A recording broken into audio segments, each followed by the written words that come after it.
Salah satu hal yang diukur tentang tingginya tingkat perbuatan korupsi adalah adanya maladministrasi. Halo Sobat Juara, apa kabar? Semoga Sobat Juara dimanapun berada dalam keadaan yang sehat dan berbahagia. Kita kembali dalam podcast Juara, Jurnal Respinding dan Artikel Hukum Bersuara. Di episode kali ini bersama saya Jupiter Jaluko sebagai host. Negara Kesatuan Republik Indonesia yang didesain sebagai negara kesejahteraan atau welfare state ini memiliki tujuan untuk melindungi segenap bangsa Indonesia dan seluruh tumpah darah Indonesia, memajukan kesejahteraan umum dan mencerdaskan kehidupan bangsa. Perwujudan welfare state ini dilaksanakan melalui pengentasan kemiskinan, peningkatan kualitas sumber daya manusia, peningkatan kesehatan masyarakat, pembangunan ekonomi, dan lain sebagainya. Pelaksanaan kebijakan dalam mencapai welfare state ini sangat erat kaitannya dengan kualitas layanan publik. Negara yang sejahtera ini berbanding lurus dengan kualitas layanan publik yang baik. Sebaliknya, negara yang katakanlah kurang sejahtera, ini kualitas layanan publiknya juga rendah. Sebagai informasi, Sobat Juara, dalam indikasi Ease of Doing Business atau EUDB, atau kemudahan berusaha, pada tahun 2020, standar pelayanan Indonesia ini berada di peringkat ke-73 dari 190 negara. Pada episode kali ini, kita akan membahas sebuah tulisan yang erat kaitannya dengan pelayanan publik. Artikel yang berjudul Menciptakan Sistem Pelayanan Publik yang Baik, Strategi Reformasi Birokrasi dalam Pemberantasan Korupsi. Artikel ini diposting atau dipublikasikan di Jurnal Respinding, volume 3, nomor 3, tahun 2014.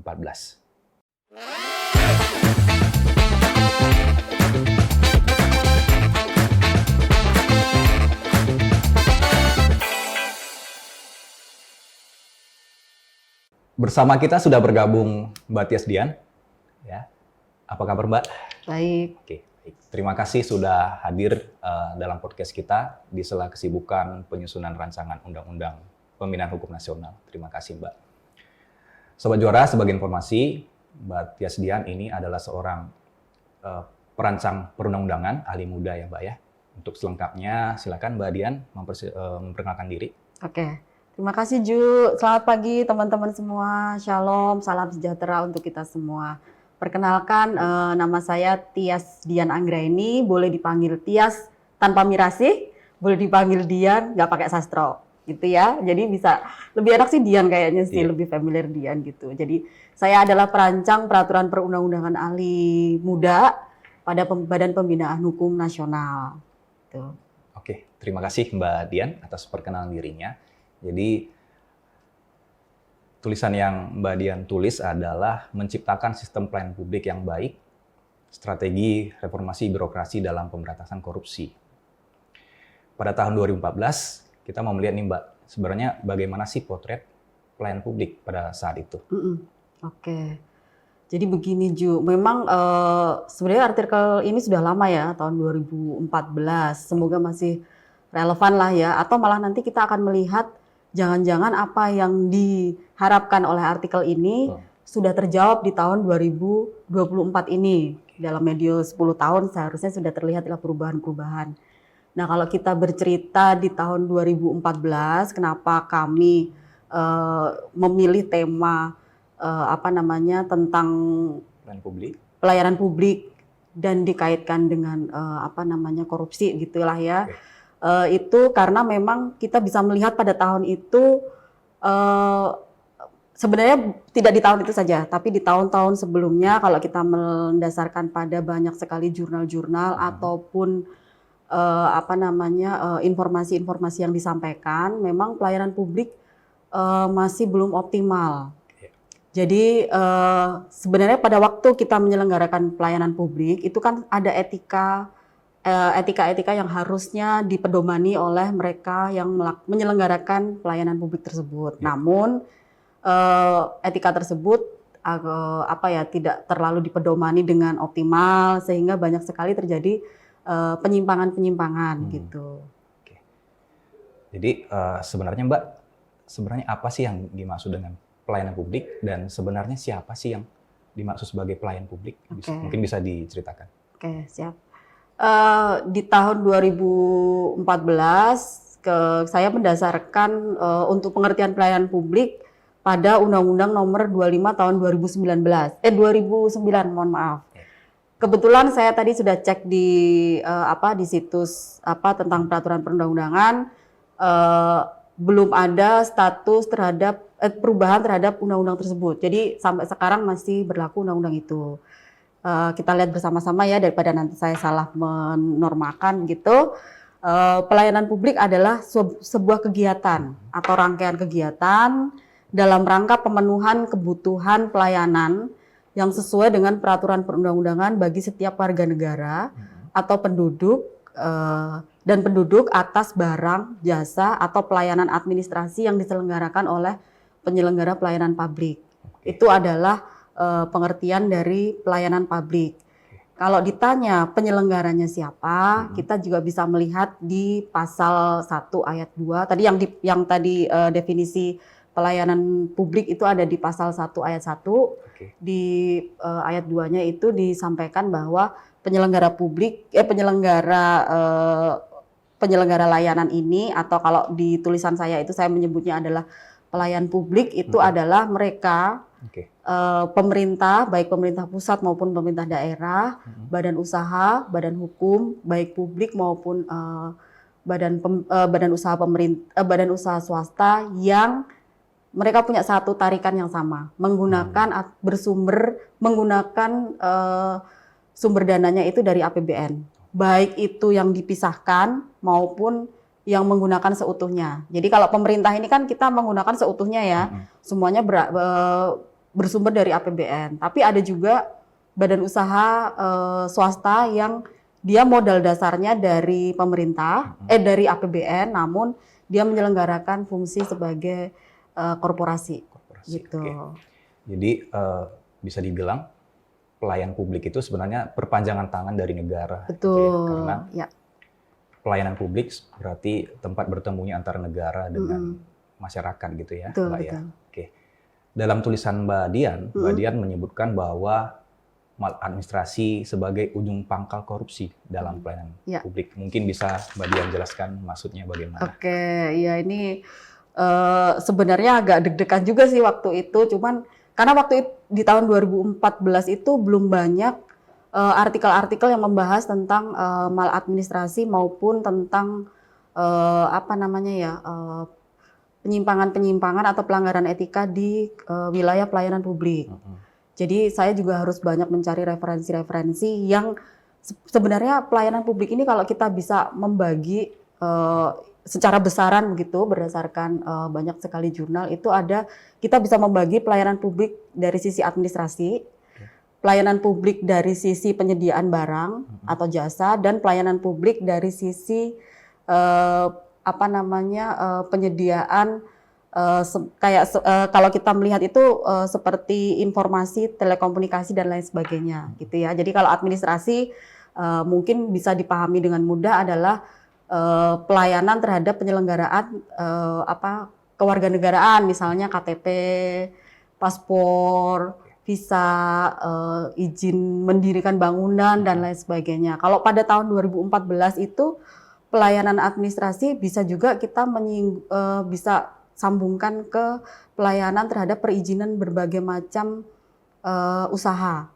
Gitu ya. Jadi kalau dulu itu kalau mau bikin usaha laundry misalnya gitu, kita harus harus melakukan perizinan yang lumayan panjang begitu. Kalau ada sih artikelnya saya dari Prof. IBR Supancana itu beliau menyampaikan bahwa hanya untuk mendirikan bisnis laundry gitu sama loh perizinannya dengan mendirikan bisnis pembangkit listrik tenaga air misalkan. Kita harus melewati 11 jenis perizinan yang sama gitu. Padahal kan resikonya itu berbeda. Kalau laundry mungkin kita bisa melihat dia hanya akan menghasilkan residu air kotor saja. Sementara untuk penyelenggaraan pembangkit listrik tenaga air tentu akan mengakibatkan resiko yang berlebih. Jadi sebaiknya Bukan sebaiknya, pada saat itu kita langsung berpikiran, oh kalau begitu jangan-jangan penyelenggaraan pelayanan publik di bidang administrasi pada waktu di tahun 2004 ini ada yang perlu kita perbaiki gitu. Gitu sih, Ju. Berarti memang marak administrasi di situ ya. Oke. Mm-mm. Mbak Dian, sebenarnya bentuk-bentuk korupsi dalam pelayanan publik itu seperti apa saja sih, Mbak? Bentuknya ya. Iya. Jadi tadi kita kan bicara tentang maladministrasi di penyelenggaraan pelayanan publik ya.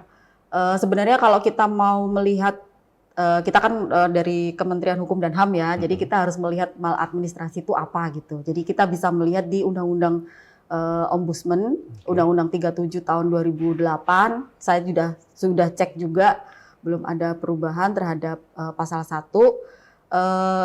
Maladministrasi adalah perilaku atau perbuatan melawan hukum, melampaui wewenang, menggunakan wewenang untuk tujuan lain dari yang menjadi tujuan wewenang tersebut, termasuk kelalaian atau pengabaian kewajiban hukum oleh penyelenggara negara dan pemerintah yang dia bisa menimbulkan kerugian material atau imaterial. Kira-kira begitu ya, nanti bisa dicek di undang-undangnya.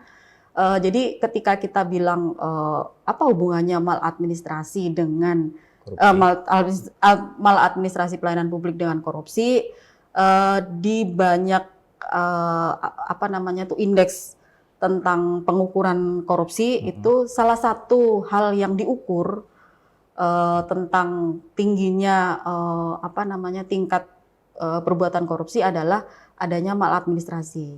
Jadi ada penyimpangan-penyimpangan yang kalau di tulisan saya itu saya menyebutnya adalah penyakit birokrasi gitu ya, gitu sih. Ini menarik, Mbak.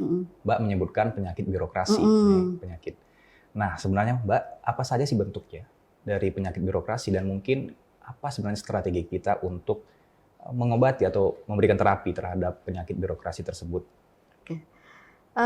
Di tulisan saya, seingat saya, walaupun tentu sudah harus diupdate ya, itu sudah saya juga mendasarkan dari sumber lain, itu ada beberapa beberapa kriteria atau beberapa hal yang bisa kita sebut sebagai maladministrasi. Jadi nanti bisa melihat ya di dalam situ yang dia sudah bisa dikategorikan sebagai korupsi terhadap dalam pelayanan publik, misalkan seperti penyuapan dalam perizinan yang tadi kita bicarakan tadi, ketika perizinannya yang harus dipenuhi itu banyak, itu kok kesannya takutnya lama begitu ya. Jadi terjadilah tindak penyuapan biar cepat gitu. Ya. Nah, lalu yang kedua adalah yang perlu kita lihat, kita bisa melihat pada waktu itu kenapa terjadi maladministrasi. Mungkin seingat saya di tahun 2014 itu belum ada standar yang jelas terhadap pengaturan bagaimana sih sebenarnya ketika seseorang itu akan mengajukan meminta pelayanan publik, misalkan terhadap perizinan tadi. Belum ada standarnya, ini berapa lama sebenarnya untuk pengajuan sebuah izin usaha tadi, misalnya usaha laundry tadi, berapa lama sih sebenarnya ketika saya ini ingin mencoba mengajukan mendapatkan izin untuk membuka usaha saya, berapa biaya yang harus saya keluarkan, SOP-nya seperti apa, dan berapa pintu yang harus saya lalui gitu ya, maksudnya saya harus kemana saja nih gitu. Kira-kira di tahun 2014 tuh potretnya seperti itu. Oke, ini menarik Sobat Juara. Mbak Dian di tulisannya itu sempat menyinggung gagasan revolusi mental, yang pada saat itu 2014 sampai 2019 ini menjadi gagasan yang dibawa oleh salah satu capres pada saat itu.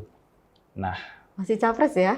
Pada saat itu. Iya. Nah, Mbak Dian, dalam analisis Mbak Dian untuk keadaan yang sekarang ini, revolusi mental itu berhasil atau tidak sih? Nah, itu sebenarnya gimana ya? Jadi sebelum ke revolusi mental gitu ya. Jadi atau sudahlah ya, kan dari tahun 2014 ke 2024 ini kan sudah banyak perbaikan memang. Kalau tadi kita bicara tentang salah satu contohnya misalnya tentang perizinan gitu ya. itu di tahun 2018 dan diperbarui di tahun 2021 itu sudah ada sistem tentang online single submission atau OSS lah ya yang kita kenal. Itu adalah sebuah sistem penyelenggaraan perizinan berbasis resiko yang tadi yang kita bicara tadi, ketika seseorang itu ingin melakukan perizinan, dia tidak lagi harus melalui banyak pintu, dia tidak lagi harus melalui ketidakpastian tentang biaya, ketidakpastian tentang waktu, tapi dia cukup datang ke sistem yang bahkan bisa diakses melalui handphone gitu ya. Kok saya kayak promosi OSS ya? Lebih cepat ya? Iya, jadi dia lebih cepat, dia bisa klik langsung memasukkan semua persyaratan, langsung bisa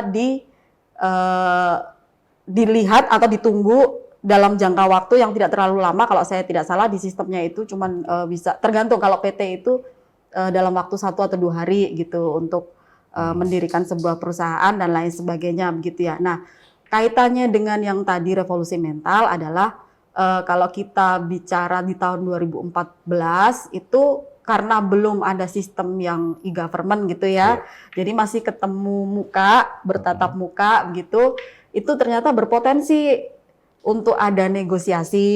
Tadi kan kita belum ada kejelasan nih, berapa sih sebenarnya biaya yang harus dikeluarkan, berapa lama sih gitu. Jadi masih bisa tawar-tawar. Jadi misalkan, oh kalau mau 10 hari ya berapa juta gitu. Kalau mau 2 hari berapa juta. Nah sekarang kalau kita boleh menyinggungkan itu dengan reformasi birokrasi tadi atau revolusi mental, tentu yang diperbaiki adalah mental si penyelenggaranya tadi, yang adalah pemerintah daerah dan semua kepanjangan tangan dari pemerintah tadi sudah diperbaiki dengan sistem, gitu. Termasuk juga si penyelenggara ini kan dia tergabung dalam sebuah birokrasi itu. Nah kalau kita melihat di tahun, saya agak lupa tahun berapa, tapi kan kita sudah ada penyederhanaan birokrasi juga. Nah, penyederhanaan birokrasi ini tentu salah satu dampak dari mulai adanya e-government tadi. Ketika sudah ada e-government, sudah banyak layanan-layanan pemerintah yang dilakukan dengan sistem elektronik, tentu tidak banyak lagi diperlukan birokrat-birokrat yang tadi memperlama proses sebuah pelayanan publik tadi. Jadi kalau ditanya berhasil nggak gitu ya, misalkan kalau menurut saya kok saya bisa katakan 60% lah ya, 60% berhasil, setidaknya dengan banyak dijagai dengan banyak sistem-sistem yang mulai bermunculan gitu. Berarti di balik banyaknya kelemahan, kalau menurut Mbak Dian ini cukup berhasil ya revolusi mental melalui reformasi birokrasi gitu ya. Betul. Oke, Mbak Dian, berhubung kita menjelang Pilpres nih Mbak, ya. Jadi untuk presiden baru ini nanti apa harapannya untuk kaitannya dengan pelayanan publik? Mungkin bisa disampaikan. Oke. Dengan pelayanan publik ya tentu yang tadi kita bicarakan kan sudah terlihat nih hasil nyata di medio 10 tahun itu kan ya, mulai dari adanya perampingan birokrasi tadi, mulai adanya penyederhanaan layanan perizinan, mulai adanya electronic government gitu ya, pemerintahan secara elektronik, lalu mulai ada kalau sekarang juga untuk sistem yang paling seru untuk katanya bisa dilakukan korupsi itu ternyata adalah pengadaan barang dan jasa. Itu pun sekarang sudah ada e-katalog. Nah, kalau boleh titip pesan ya tentunya dilanjutkanlah hal-hal yang baik itu. Tapi tentu harus dilakukan juga evaluasi. Misalkan tadi yang Juju sampaikan, tadi yang saya merasa kalau saya nggak punya ukuran sih, tapi kalau menurut saya sih 60% sih berhasil gitu. Berarti kan masih ada sisa 40% nih. 40% ini harus dibenerin nih. Di bagian mana nih yang masih belum optimal di penyelenggaraan pelayanan publik maupun tadi yang diusung itu adalah revolusi mental. Kalau sekarang kan kita ada ini ya ASN berakhlak ya. Nah, itu bisa mulai lebih dikembangkan lagi lah. Aktualisasi berarti ya. Betul gitu. Oke. Gitu sih, Ju. Siap, terima kasih Mbak Dian. Baik Sobat Juara, itu tadi perbincangan yang menarik dengan Mbak Dian. Mbak Dian terima kasih banyak atas kesempatannya. Oke, sama-sama Juju. Terima kasih juga sudah diundang di podcast Trafinding Juara. Siap, terima kasih. Jangan lelah untuk menulis ya Mbak, untuk perbaikan bangsa kita. Oke, siap, siap. Bagi Sobat Juara yang punya ide atau gagasan, silakan untuk mengirim ke website respinding.bph.go.id/ejurnal. Sobat Juara juga bisa melihat banyak artikel di website tersebut. Sebagai informasi juga bahwa jurnal Respinding terbit sebanyak 3 edisi setiap tahunnya. Simak terus sosial media kita untuk informasi lebih lanjut. Saya Jupiter Jaluku mewakili seluruh tim yang bertugas mengucapkan terima kasih dan sampai jumpa pada episode selanjutnya.